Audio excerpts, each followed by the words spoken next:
What is Pakistan? Pakistan is an idea that we lost somewhere along the way. Pakistan faces rapid inflation, rising terrorism, raging polarization, and right-wing extremism. This is not how it was meant to be. Where did we lose the Pakistan this country was supposed to be? Pakistan Lost, a new series of audio essays that explores points in our history where we lost our way, where we zigged instead of zagging. And that has made all the difference. The forks in the road, the roads not traveled by, and the Pakistan we lost. The Pakistan Resolution. Do you call it the Lahore Resolution or the Pakistan Resolution? I mean, it is quite telling that most Pakistanis do not even know what the foundational document that articulated the demand for this country is called. The Lahore Resolution was passed on 24th March 1940 at the annual session of the All India Muslim League. It was rebranded by the powers that be to the Pakistan Resolution, and the date was changed to 23rd March for reasons best known to them. The greatest sin, however, was to change the text of the resolution, and change it so fundamentally that it changes the whole idea of Pakistan. One letter, a stroke of the pen, and the destiny of millions is chartered for the next century. We keep repeating that Pakistan has an identity crisis, but we don't talk about how that identity crisis was created. It was created through a forced nationalization project. But that is a lot of idea strands. Let's start simple. The question you all wonder about. What even is Pakistan? Well, Pakistan is a nation, so that begets the question, what is a nation? Historian and political scientist Benedict Anderson explores the origins of nationalism in his book Imagined Communities. In it he writes, quote, I propose the following definition of the nation. It is an imagined political community, and imagined as both inherently limited and sovereign. It is imagined because the members of even the smallest nation will never know most of their fellow members, meet them, or even hear of them. End quote. All nations are imagined ideas. God did not put us into countries and draw borders around us. Even though nationalism tries to hark back to find a natural creation of a state, nation states don't exist in nature. They're created. They're formulated around certain myths, certain ideas, and a populace is forced to collate around those myths. Myths that exist within imagined boundaries. The Radcliffe Award is the perfect embodiment of this idea. A white man was flown in from England and given 5 weeks to draw borders dividing up 570 million people. I know people who put in more effort on a single game of Risk than Radcliffe did, sitting on a helicopter, imagining where he thinks the border should be. I mean, the fact that Firozpur is in India and not Pakistan is not the natural creation of a nation at birth. It is a matter of historical incidents. There's nothing natural about a border. The whole idea of nations as imagined communities is that even if a person in Firozpur has way more in common with a person in Lahore, that person is in the India box. So that becomes their community. And the Lahori is in the Pakistani box. So that is their community. That is their nation. Myths need to be created to hammer down the notion that a fisherman in Gwadar is the same as an industrialist in Lahore, because they're both Pakistani. But the Punjabi industrialist in Lahore is nothing like the Punjabi industrialist in Delhi, because India is a different country. Hence, imagined communities. All nations create these myths. Myths like somehow making Muhammad bin Qasim the first Pakistani in history books. A man who died 1200 years before the creation of Pakistan somehow becomes the first Pakistani. That's myth making at play. And it is with this myth-making that Pakistan has struggled the most. The creation of a Pakistani identity that is somehow completely new but has also always existed. That is created by those who came from India but somehow is also completely different from the Indian identity. The vanguards of this identity are quick to label people traitors who they don't see falling into this vague category. But even they have never been able to truly define what it actually means to be a Pakistani. What is the Pakistani identity comprised of? At this point, people on Twitter posting random things like a Lums party or a yoga show on TV with the caption, "Is this Islamic Republic of Pakistan?" Sounds like they're more confused than angry. There's no problem in creating a Pakistani identity. The problem is that this Pakistani identity has often come at the expense of suppressing other identities. Whether it is forcing uniformity in the name of unity or looking at any assertion of regional identities as being treasonous. Rather than uniting the masses around this myth, this Pakistan nationalization project has alienated most people who actually live in the land we call Pakistan. The enforcement of a national language is a great example on how this plays out. Forcing Bengalis to learn Urdu sowed the seeds of the separation of East Pakistan.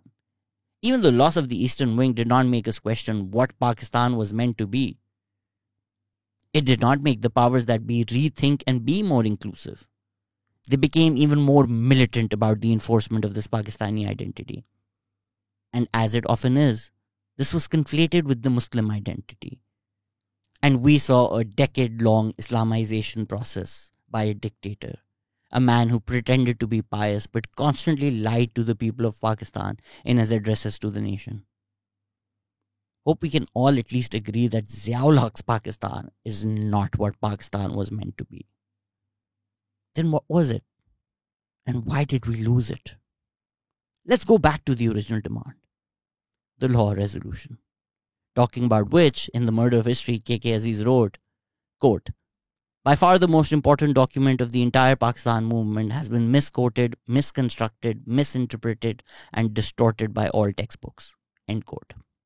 The original text of the Lahore Resolution reads, "Resolved that it is the considered view of this session of the All India Muslim League that no constitutional plan would be workable in this country or acceptable to the Muslims unless it is designed on the following basic principles, vis-a-vis that geographically contiguous units are demarcated into regions which should be constituted with such territorial readjustments as may be necessary, that the areas in which Muslims are numerically in a majority, as in the northwestern and eastern zones of India, should be grouped to constitute independent states, in which the constituent units shall be autonomous and sovereign." End quote. However, in 1946, the Muslim League Legislators Conference changed states in the plural to state in the singular. K.K. Aziz argues that this change was a legal offense and they had no right to do so. To some, the change may seem semantic, but it fundamentally alters what Pakistan was meant to be.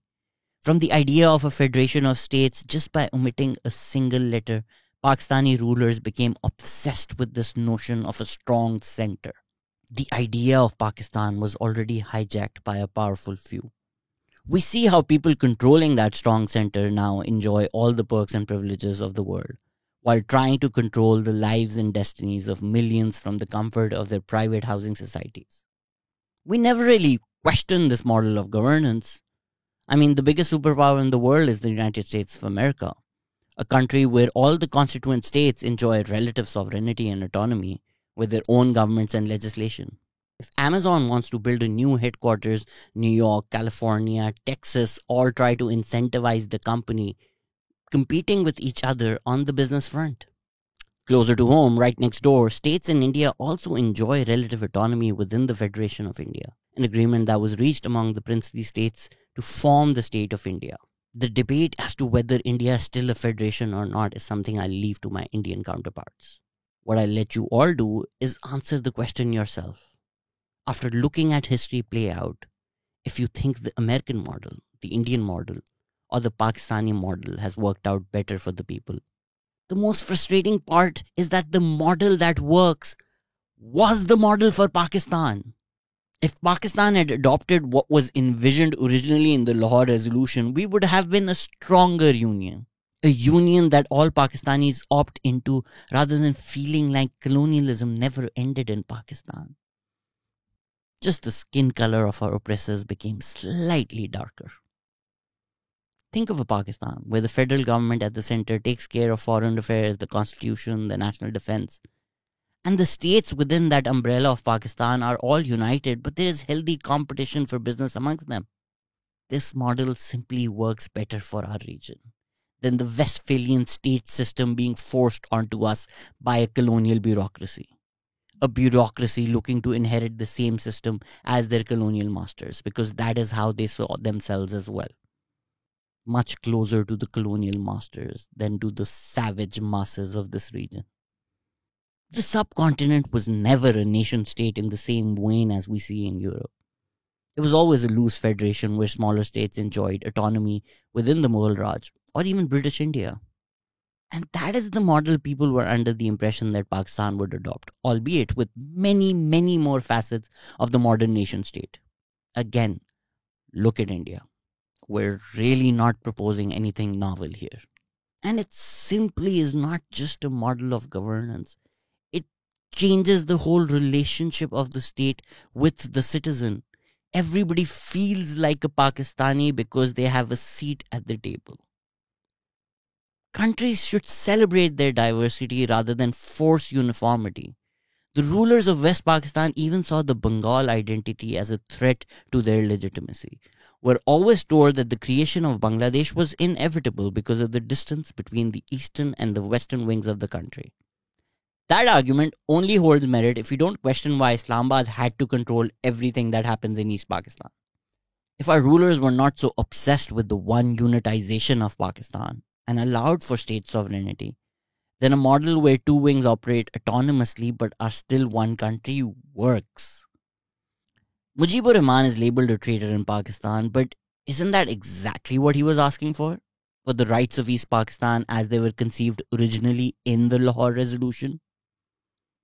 Even though we have erased their role in the history, nobody can deny that Bengalis were at the forefront of the independence movement in 1947. Here is Mujibur Rahman himself articulating what he wanted. The party leader, the question of Prime Minister and Chief Minister does not arise now. I will decide, seeing the circumstances, what I will do. You might prefer to be Chief Minister of East Pakistan? No, I might prefer not to be in the power at all.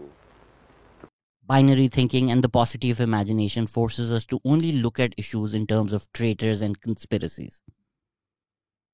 There are many ways for history to play out other than the creation of new nation states. The argument that Bangladesh was inevitable because of geography holds no merit. Bangladesh was made inevitable by the policies of West Pakistan. But we're not allowed to discuss those. Instead, we're taught to believe that Bengalis always hated us.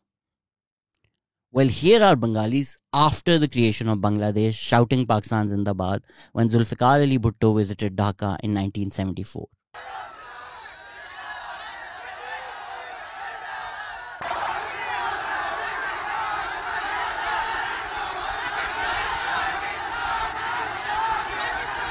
We will discuss 1971 in much more detail in a future episode of Pakistan Laws. But for now, back to the current quagmire. Leaders of ethnic movements asking for their political and economic rights are seen by traitors by the state. The fear is the balkanization of Pakistan. And that fear is used to curb any dissent. Baloch people go missing, PTM is arrested, banned and harassed. And all these issues only exist because the center is so obsessed with control. So much so that they repeatedly tried in the previous regime to reverse the 18th Amendment. Make no mistake, the 18th Amendment was good for Pakistan. It should not have taken this long to devolve these powers to the provinces. And now power needs to be further devolved to the local level. Without this, the alienation that the masses feel, alienation that turns into hatred for the center, will only continue. Maybe, if rather than labeling them traitors and enemies of the state, let's try actually listening to them to see how things can be made better. If not them, let us listen to those who envision Pakistan and let go of the fear that devolving power and empowering local governments will lead to the balkanization of Pakistan. Pakistan is a reality. It exists. We are a nuclear power. It won't be easy for any foreign power to break us apart. Any rupture caused in Pakistan will be caused by within. If the people in a certain territory in Pakistan are made to feel so alienated, oppressed and exploited that they themselves no longer want to be part of Pakistan. What the most powerful in Pakistan fail to understand is empowered local governments will not create that violent resistance. It will prevent it. The way to stop separatist movements is to give movements asking for legitimate demands a seat at the table, for them to feel like they have stakes in the system. not to try and destroy them with brute force. We saw with Bangladesh how not giving people their rights led to the breakup of a country. The strong center with Soviet-level control over everything, that model failed. So maybe let's try going back to the original articulation, the original idea of Pakistan, to make Pakistan what it was meant to be. If we compare ourselves to America and India, let's see what works for them and let's try implementing that here. If the powers that be are too uncomfortable with the word state, let's call them smaller administrative units with empowered local governments, local policing, local taxation, local laws even, and allow the provinces to then compete with each other for businesses and cooperate with each other on matters of national importance. Islamabad can't run the entire country in 2023. We haven't even been able to create a South Punjab province because everyone in power is so insecure. Rather than obsessing over who the right messiah is for Pakistan, who will save us all, it is about time Pakistanis are allowed to run Pakistan. We don't need one man to fix everything. We want every Pakistani on every street to feel like they have a buy-in, that they have a seat at the table, that they are Pakistani. And everyone fixes their own street, we will be a fully functioning normal country. Instead of a state feeling threatened by a dank 16-year-old tweeting an inappropriate meme. Let's go back to the idea of Pakistan that we have lost. And the idea of a Pakistan that works, not for the few, but for the many. The many who would feel like they belong where they live. The many who won't feel like all their resources are robbed from them and spent on a select few. Because right now, that's not how most of us feel. I can never encapsulate how all of us feel. So I let Faiz Ahmed Faiz do it. This is what he wrote a couple of days after partition. ये दाग दाग उजाला, ये शब कजीदा सहर, वो इंतजार था जिसका ये वो सहर तो नहीं, ये वो सहर तो नहीं जिसकी आरज़ू लेकर चले थे यार के मिल जाएगी कहीं ना कहीं फलक के दश्त में तारों की आखिरी मंजिल, कहीं तो होगा शबे सुस्त मौज का साहिल, कहीं तो जाके रुकेगा सफीनाए ग़मे दिल. Translated by Mustansar Dalvi as: the stained pitted first light, this daybreak battered by night, this dawn that we all ached for, this is not that one. Sure in the belief that we would, eventually, reach the last station of the stars, somewhere in the sky's arid plains. Sure that night's sluggish wave would eventually make beachhead. Sure that the ship of our sorrows would find land. Somewhere, our yearnings drove us all on. But this is not that